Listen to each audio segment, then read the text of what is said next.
Hi everybody, welcome to the Evening Reader. My name is Priscilla and I'm here today to talk about my Shorty September reading so far. I hope things are going well out there for you if you're doing Shorty September, or, well, I hope they're going well out there for you anyway, even if you're not doing Shorty September. I don't want to divide. I don't want to be divisive, I don't want to play favorites. Shorty September people are cool. That's fine. I mean, we're not that much cooler. That's fine. Anyway, no, seriously. If you I hope it's going well out there no matter what's going on. I am doing Shorty September, sort of. If you looked at me compared to other booktubers, it's like I'm barely doing Shorty September, but I have read 5 books. I have. And I cannot remember what books map to what shorts because I didn't actually formally map the books to the shorts. I just kind of, when I did my Shorty September stack video, which I'll link down below, I just kind of randomly assigned shorts to books. So my apologies to our hosts, Sean and Bert and Heather, because yeah, I'm not following the rules. I'm not good at rules. I don't think they really care, but still. The only one that I remember for sure was that I had said that maybe I was going to reread Blackwater by Joyce Carol Oates, and I said that that could be Hoochie Daddy Shorts. I don't remember what Hoochie Daddy Shorts are, but I just, it stuck in my mind because Angelia had commented that she thought that was probably the first time that Joyce Carol Oates' name had been, used in the same sentence as the phrase Hoochie Daddy Shorts. Of course, you never know because it's Joyce Carol Oates, and she's a surprising one, so you can't be sure. So I've read 5 books so far, and it's yeah, so nothing. I'm not up like. It feels like I watch some of these videos and people are like, and so for book number 37, like it's September 15th. What? That's not me. 5 books, 5 books. And I've had pretty good luck. I mean, I haven't had a dud yet. Just jinxed it, didn't I? So that's a good thing. And I would say that I think I've had 2 5-star reads. If I was a star person, I would, yeah. Because they're definitely, I think that one of those books will probably be on my year-end list. The other, I think I've got 2 other would be like 4-star type ratings and then 1 3-star. So that's not too shabby, I think. Just considering I randomly pulled books off my shelves to read, so not too bad. So, okay. So my first book that I read for Shorty September was This Is Pleasure by Maryse Gaitskill. And, Mary doesn't deal in black and white. Mary deals with the gray area, and that's one of the things that I like best about her. This is one of those books that if you were somebody who thought, well, I would not want to read that book, Monsters by Claire Ditterer, which I talked about a few months ago on my channel. If you just think in black and white terms about certain things, then this might not be the book for you. So this is the story of a 15-year friendship between 2 people, Margot and Quinn. And Margot, it's told in alternating point of view, Margot in the first person and Quinn in the third person. And Quinn is was a powerful editor working at a publishing house in New York. And he and Margot have been friends for 15 years, and he has lost, at the point when the book starts, he's been out of work for a year. He lost his position as part of a group action accusing him of sexual harassment and sexual misconduct, I suppose. Or maybe it's only sexual harassment. I don't want to only. I don't mean it that way either. And so the book opens with Margot, and she's thinking about Quinn, and she's thinking about the history of their friendship and what she knows about him, and how these revelations or this situation is sort of reframing him for her and their relationship and what she thinks about him. And so it's a nuanced look. So this is not a book about, for example, it's not a back and forth between an accuser and the accused, or or the victim and the victimizer. This is a book from sort of the standpoint, from Margot's point of view, of somebody who's somewhat outside of what Quinn is being accused of, or of his behavior. And the thing is, in this book, Quinn, Margot talks about Quinn and his relationships with women, of which he has many.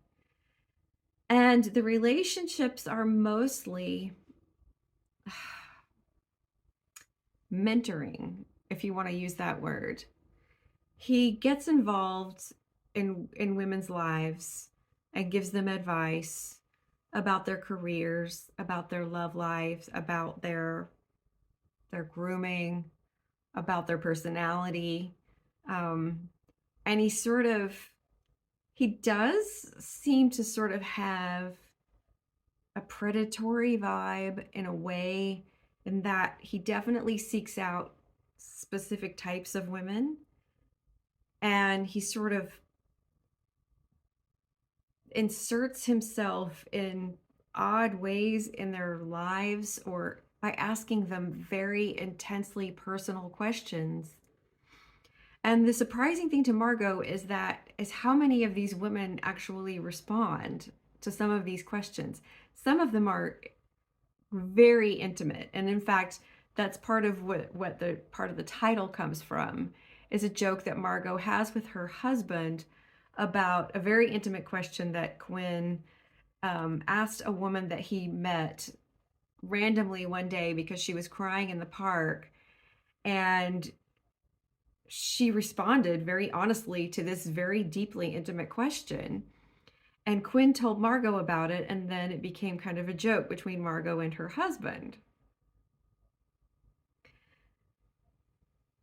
So there are these layers, if you will, with Margot, and probably with some of the other women, of almost a kind of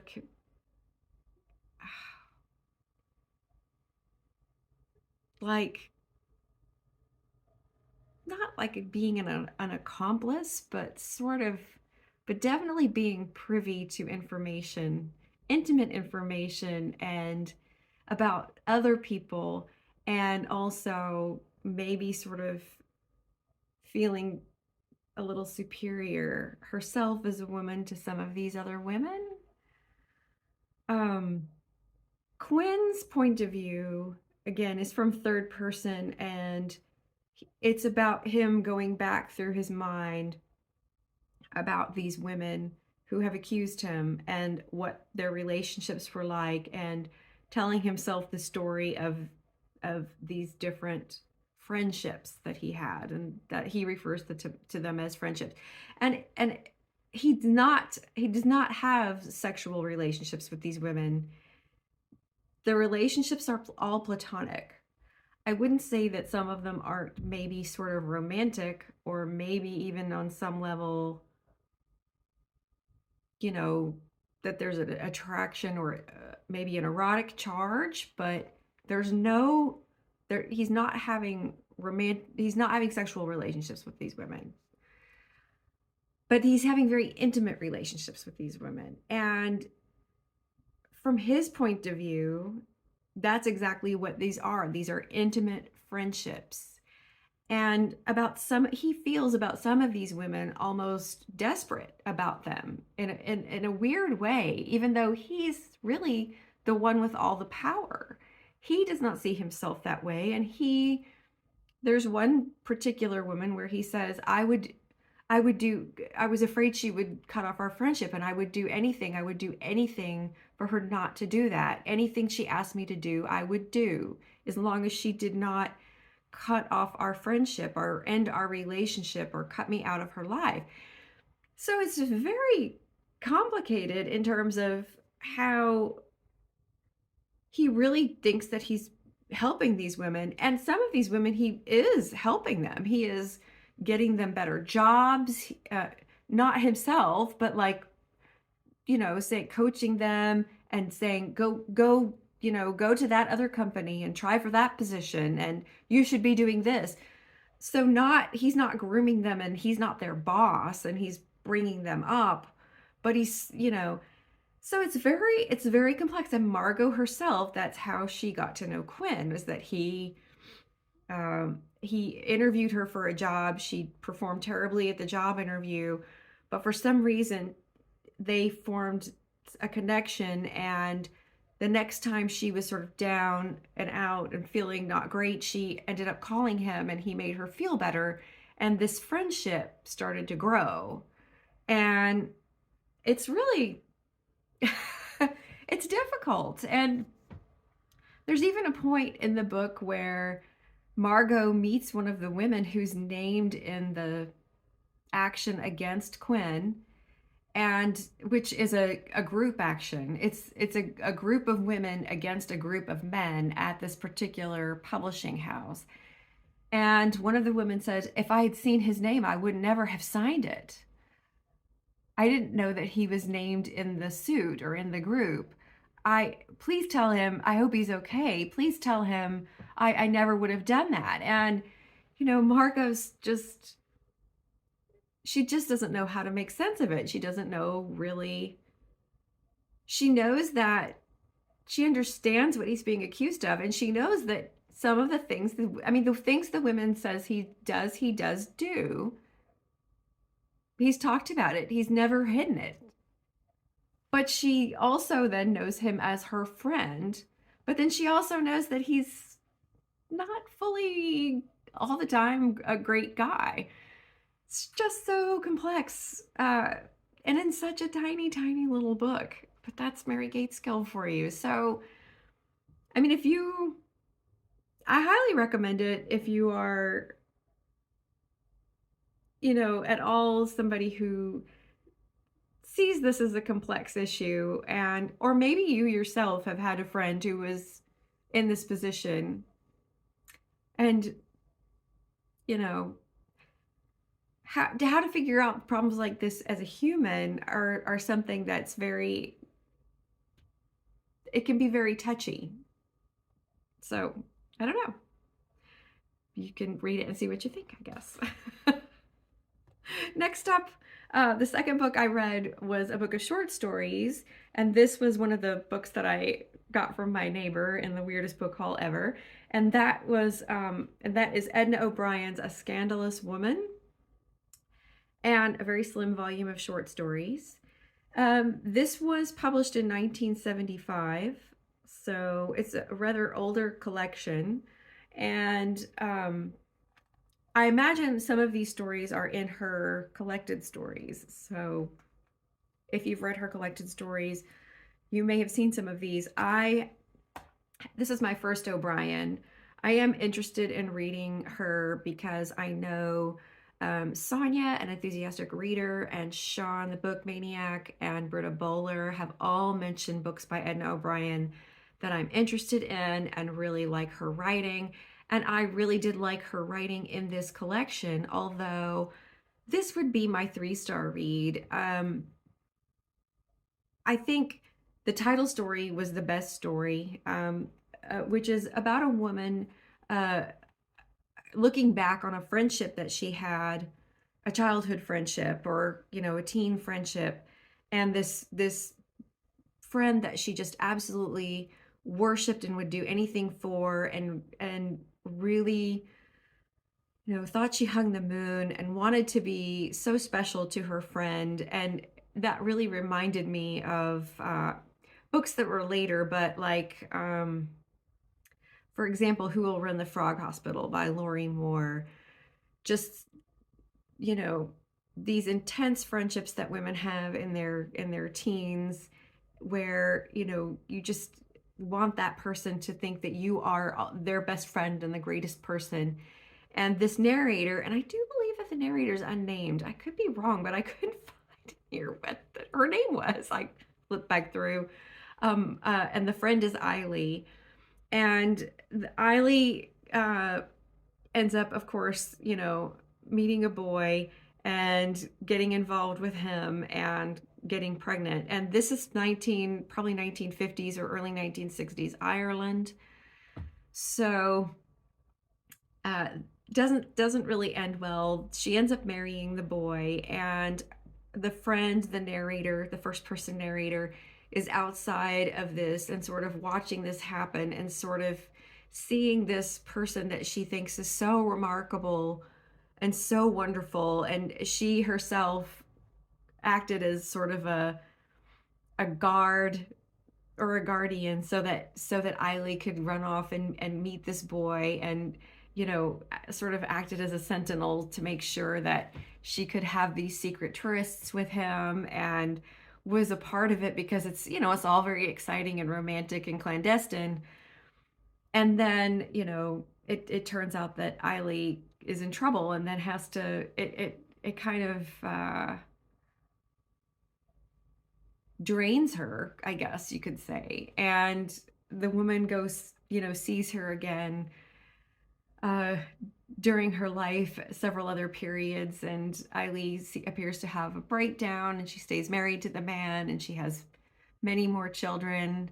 And then at the end, the woman, the narrator, goes into a shop with her own children and realizes that Eiley is the woman running the store along with her kids, and she seems to be just fine. And it's an odd moment. It's sort of touching, but it's an interesting story. The rest of the stories there are some other stories. They kind of flip back and forth between girlhood in out, sort of like in the village, and with siblings and friends, and then to older women who are probably, I would say, in their 30s, and who are divorced and in relationships with younger men who are unavailable to them because they're involved with or married to other people. And that was just sort of interesting, and that felt very, I don't know, it felt very 1970s. It felt sort of like, oh, okay. you know uh they're accomplished women, they have careers, but they're absolutely torn up. I think I heard or saw Sean, the book maniac, had reviewed this maybe on Goodreads and said that one of the stories, it was like borderline fatal attraction, which I thought was really funny. And it was also kind of true. And you're sort of wondering, like, why are these women even getting involved with these men? It's very strange. So that felt there. So sometimes it feels a little bit dated. So I would say the stories that are looking back further at girlhood seem less dated than the stories that would have been contemporary stories at the time.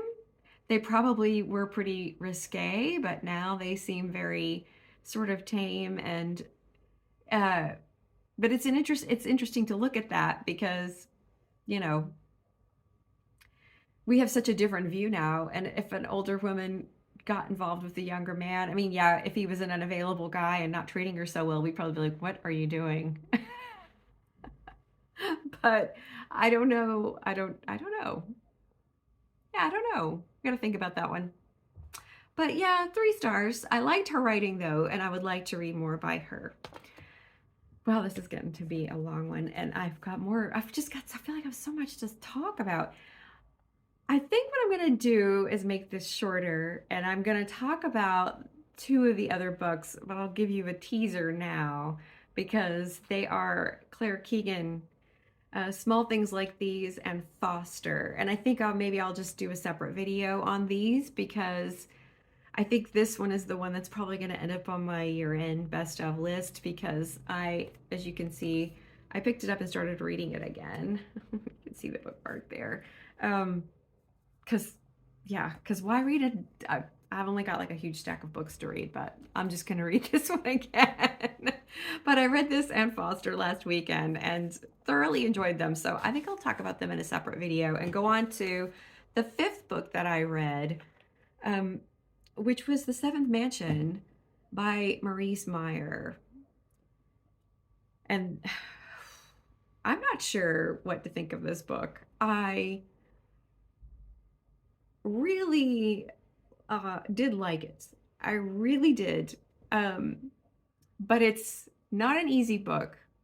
And for first on many different levels. And I think this is actually supposed to be YA. I'm not sure.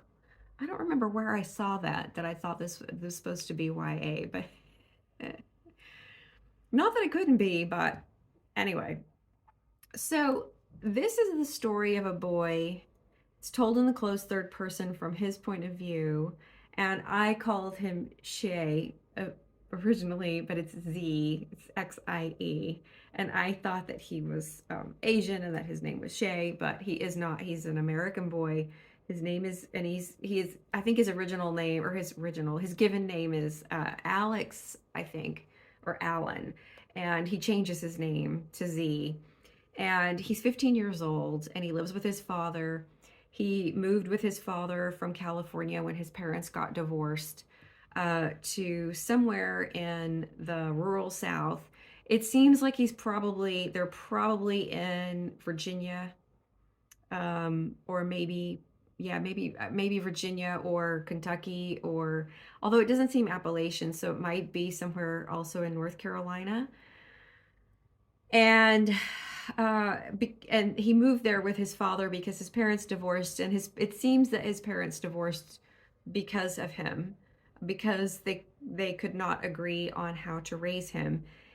He's a very sensitive boy, and I guess sensitive and sort of different in the way that he feels things very deeply. He's a vegan.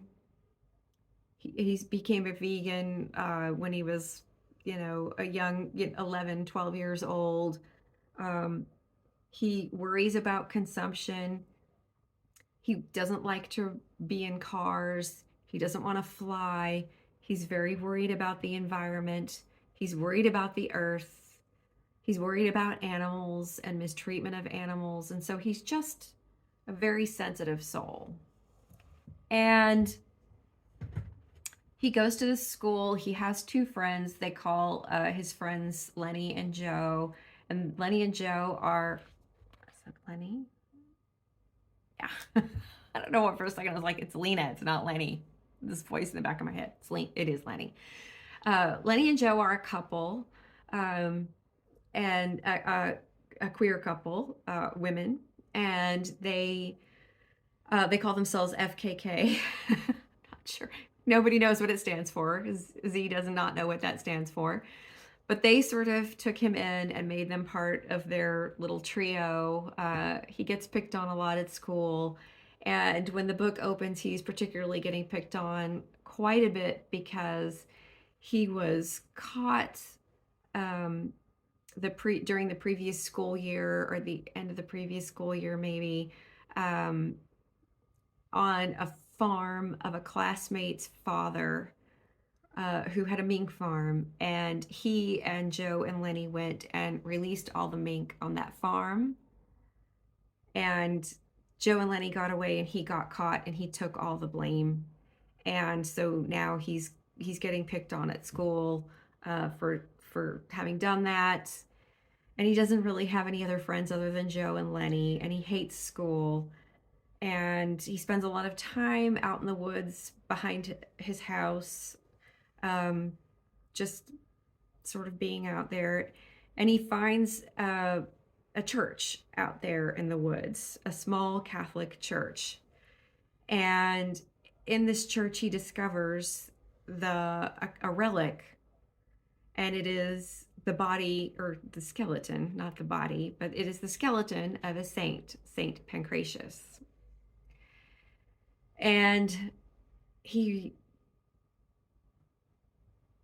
he falls in love with the relic, and he decides to liberate the relic. And so he does that. And this is not spoilers. This part's all on the in the blurb.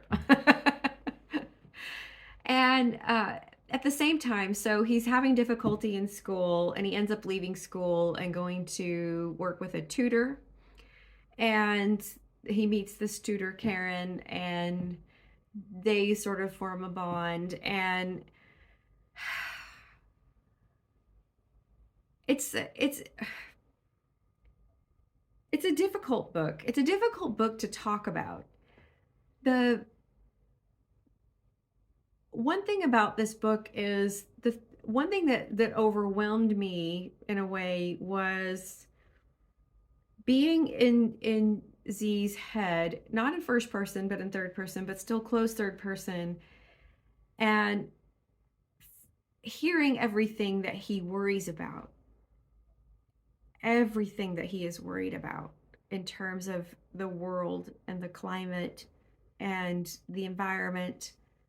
And it's just thinking about kids today, and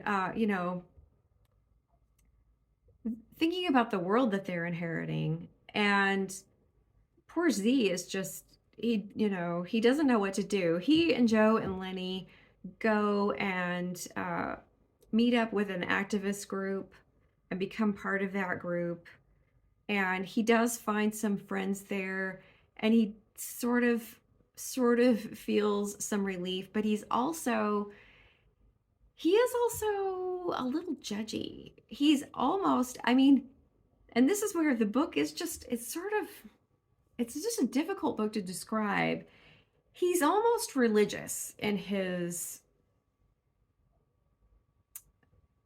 I don't want to call it fanaticism, because I don't want to term it negatively, but he's very strict. He's very strict. And in that way, and also in his sort of rapture that he feels for this relic, he echoes a lot of Catholic saints, a lot of writings from throughout the history of the Catholic Church, of nuns and priests and just devout people who have experienced, who have removed themselves from the world, who both remove themselves from the world and continue to judge it, but then also who want somehow to escape it through a sort of ecstasy by, achieving this level of,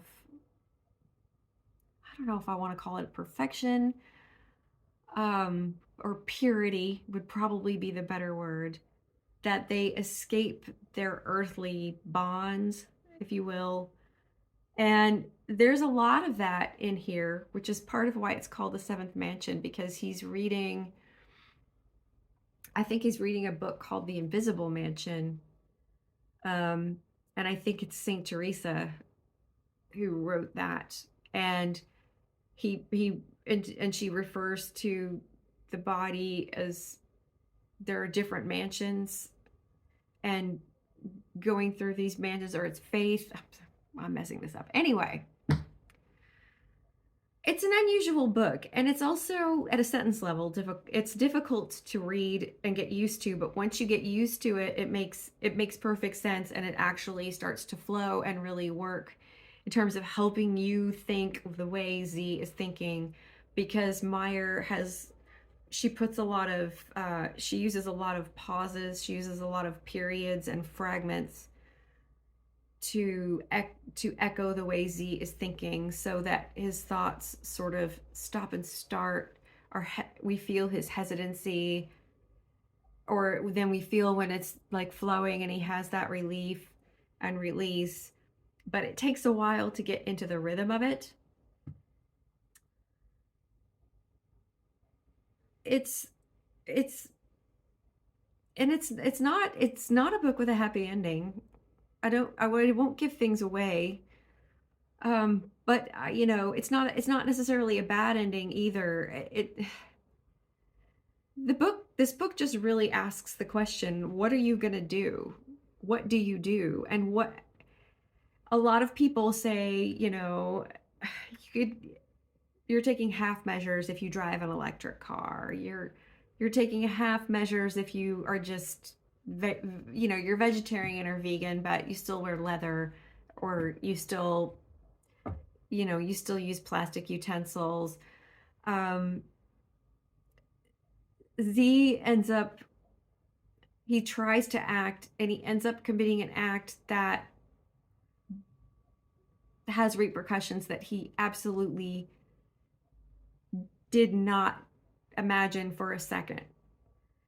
And he's so frustrated in his own life that he can't act, and with that other people don't ever seem to be really acting or doing anything.